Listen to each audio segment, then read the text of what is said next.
Hello, loves. Let's see how I did this galaxy cake. And I'm going to start off. I already have a little short video on this, but I want to go into more detail. So basically, I started with a fondant covered cake so that I can paint on it easier.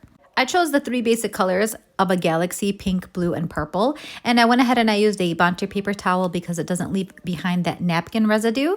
And I basically blotted out throughout the entire cake.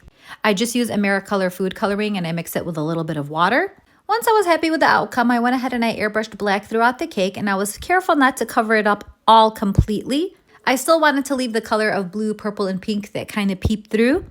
And I did add white for the stars. What I did is I have a toothbrush that I use specifically just for cakes, and I add some white food coloring on there, and I flick it onto the cake. So I didn't show you that part. Now it's time to insert the rocket ship, which I was very worried about because I wanted to make sure that it was sturdy. If you want to see how I made my rocket ship, it is in my Topper Tuesday in one of my short videos. I knew the rocket ship needed to have flames underneath it, so I had to put a little styrofoam first. I inserted 2 skewers just to make sure that it's stable throughout the whole cake. Now, because the astronaut is made entirely out of fondant, I didn't want it to be super heavy and mush that side of the cake down, so I did put a straw as well as a skewer there just to hold him up.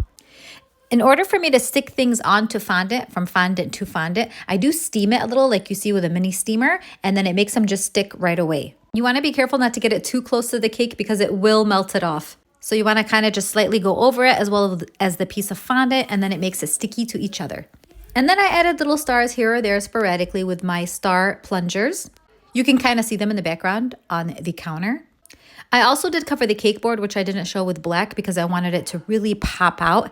And here is the final product. I do love the way this cake turned out. You can kind of see where I flicked the white for the stars. And thank you guys so much for watching. It really means the world to me. I appreciate you all.